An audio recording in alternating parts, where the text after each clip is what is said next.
नमस्कार दोस्तों। हमारे पिछले वीडियो का टॉपिक था रूल 72, जिसमें हमने maintenance and production of reports, register and other records के बारे में पढ़ा था। और हमारे आज के वीडियो का टॉपिक है रूल नंबर 3, जो कि रिलेटेड है application for registration, closing of establishment, certificate of registration, update existing registration ETC। तो चलिए आज की वीडियो को हम लोग शुरू करते हैं। Rule 3, application for registration.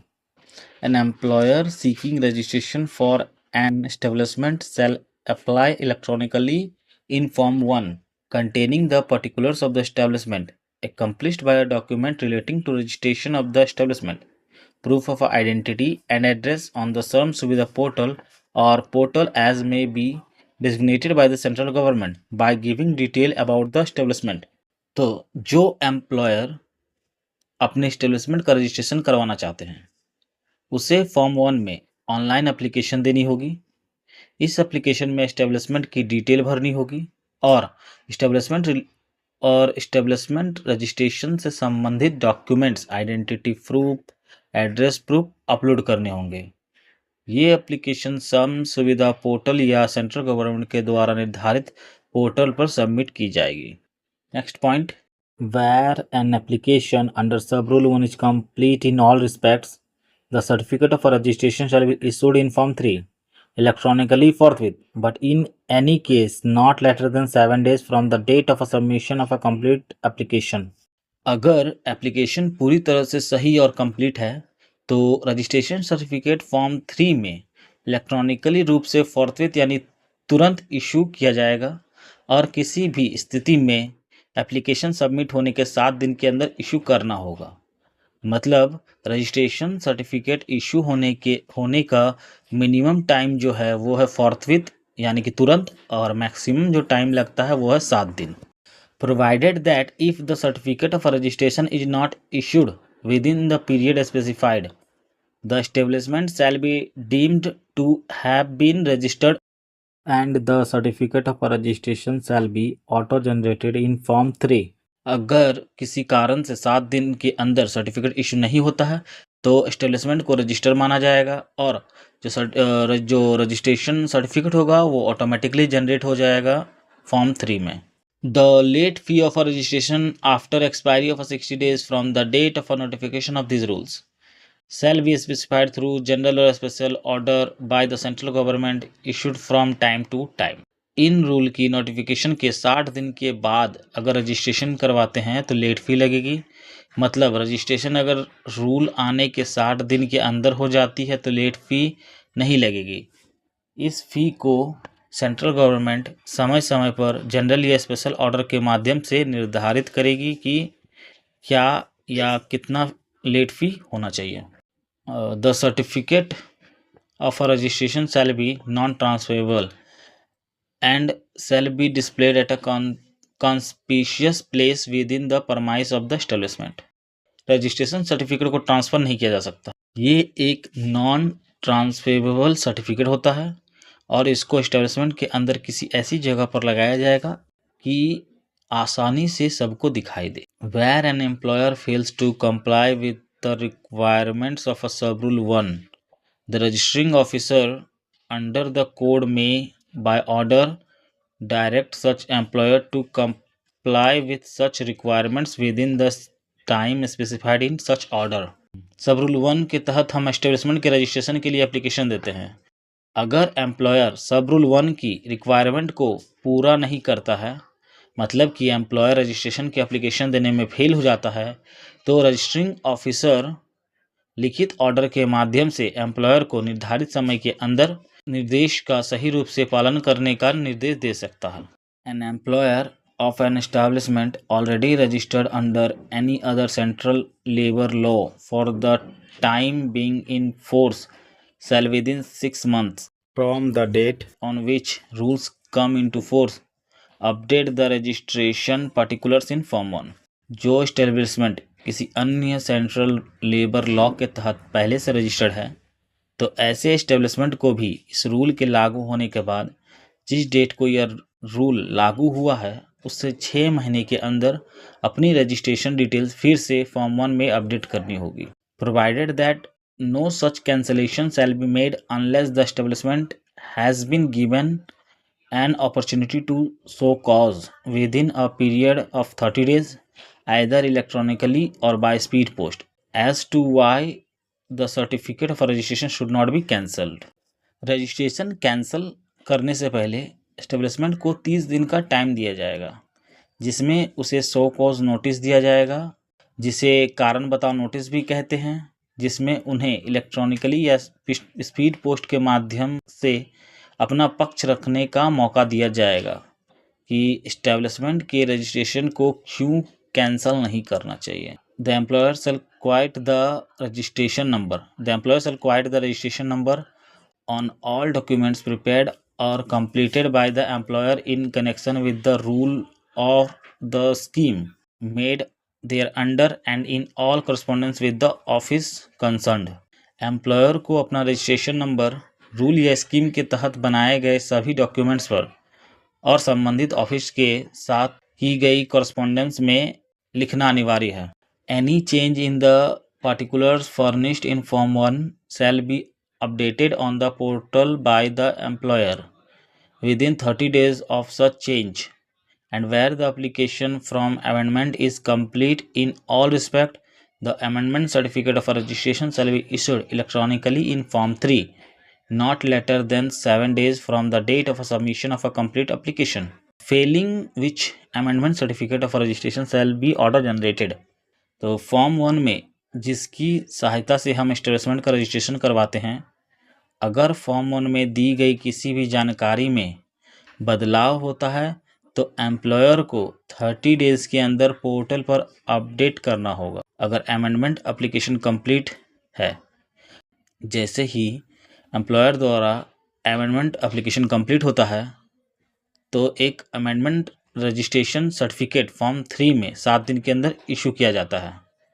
अगर 7 दिन के अंदर अमेंडमेंट सर्टिफिकेट इशू नहीं किया जाता है, अमेंडमेंट सर्टिफिकेट ऑटो जनरेट हो जाएगा 7 दिन के बाद.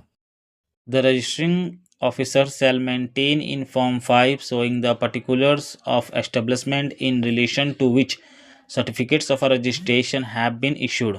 तो सब रूल 9 का मतलब है रजिस्टरिंग ऑफिसर फॉर्म 5 में उन सभी एस्टेब्लिशमेंट का रिकॉर्ड मेंटेन करेगा जिनका रजिस्ट्रेशन सर्टिफिकेट इशू किया जा चुका है. सब rule 10, the employer shall within 30 days of the closing of the establishment other than mines intimate to registering officer and also to inspector cum facilitator having jurisdiction in the area where the establishment is situated, intimating the actual date of a closing of establishment in form 2 along with the certificate of a payment of all dues and statutory returns to the workers employed in such establishment, and such information shall be auto shared to Employees Provident Fund Organization and Employees State Insurance Corporation. मतलब है कि mines को छोड़कर किसी भी establishment के बंद होने पर एम्प्लॉयर को 30 दिन के अंदर रजिस्टरिंग ऑफिसर और एरिया के इंस्पेक्टर कम फैसिलेटर को फॉर्म 2 में सूचना देनी होगी.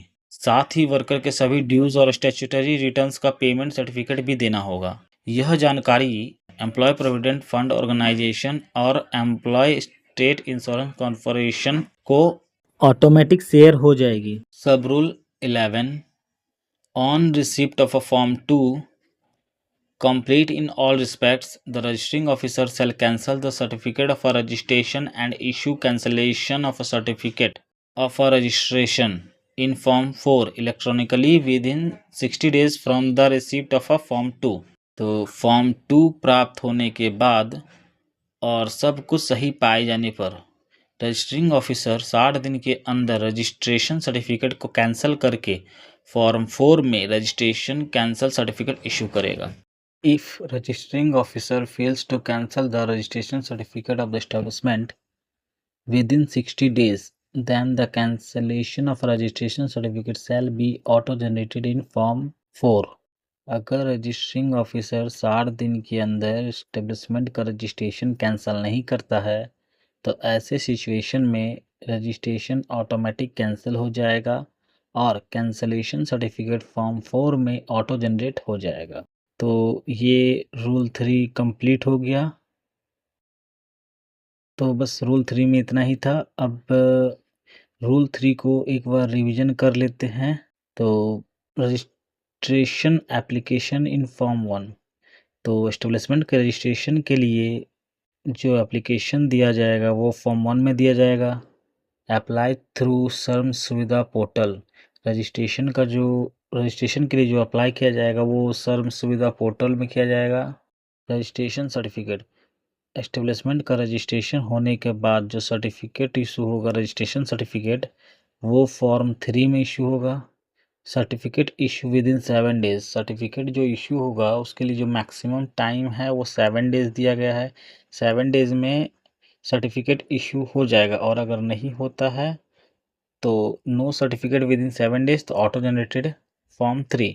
अगर 7 दिन के अंदर रजिस्टरिंग ऑफिसर रजिस्ट्रेशन सर्टिफिकेट को जनरेट करने में फेल हो जाता है तो 7 दिन बाद रजिस्ट्रेशन सर्टिफिकेट ऑटोमेटिक फॉर्म 3 में जनरेट हो जाएगा। Late fee applicable after 60 days, rule के एप्लीकेबल होने के 60 दिन के अंदर अगर कोई एस्टेब्लिशमेंट अपना रजिस्ट्रेशन नहीं करवाता है और वो किसी अन्य सेंट्रल लेबर लॉ के तहत भी रजिस्टर नहीं होता है तो 60 दिन के बाद रजिस्ट्रेशन पे उसे लेट फी देना होगा। Registration certificate is non transferable, इसका मतलब यह है कि जो रजिस्ट्रेशन सर्टिफिकेट है वो ट्रांसफ़र नहीं किया जा सकता है या एक नॉन ट्रांसफरेबल डॉक्यूमेंट होता है। Existing establishment update detail with in 6 months, ऐसे एस्टेब्लिशमेंट जो कि किसी अदर लेबर लॉ के तहत ऑलरेडी रजिस्टर्ड हैं तो वैसे एस्टेब्लिशमेंट को भी 6 मंथ के अंदर अपना सारा डिटेल फॉर्म 1 में फिर से अपडेट करना होगा। Show cause opportunity before cancellation 30 days, किसी भी इस्टेब्लिशमेंट के रजिस्ट्रेशन को कैंसिल करने से पहले उसे सो कॉज नोटिस दिया जाएगा, जिसमें उसे 30 दिन का समय दिया जाएगा कि वह कारण बताए कि उसके इस्टेब्लिशमेंट के रजिस्ट्रेशन को क्यों कैंसिल नहीं करना चाहिए।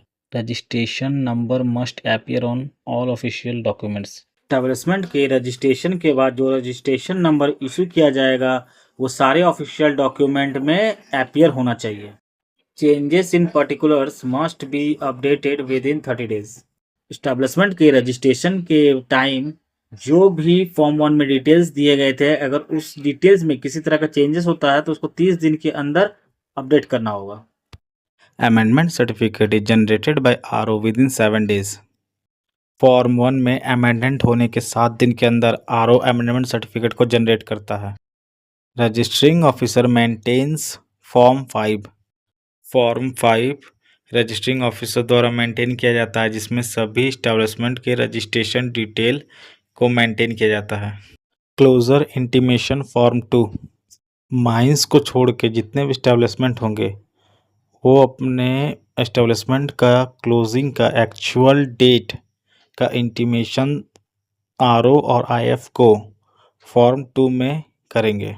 Closure information within 30 days, mines को छोड़कर जितने भी अदर इस्टेब्लिशमेंट है उनके क्लोज होने पर 30 दिन के अंदर एम्प्लॉयर आरओ और आईएफ को इन्फॉर्म करेंगे। कैंसलेशन सर्टिफिकेट फॉर्म 4, इस्टेब्लिशमेंट के क्लोज होने के बाद आरओ उस एस्टेब्लिशमेंट का रजिस्ट्रेशन कैंसिल करके कैंसलेशन सर्टिफिकेट फॉर्म 4 में इशू करेंगे। Cancellation within 60 days, establishment के क्लोज होने के 60 दिन के अंदर आरओ रजिस्ट्रेशन को कैंसिल करके कैंसलेशन सर्टिफिकेट को इशू करेगा।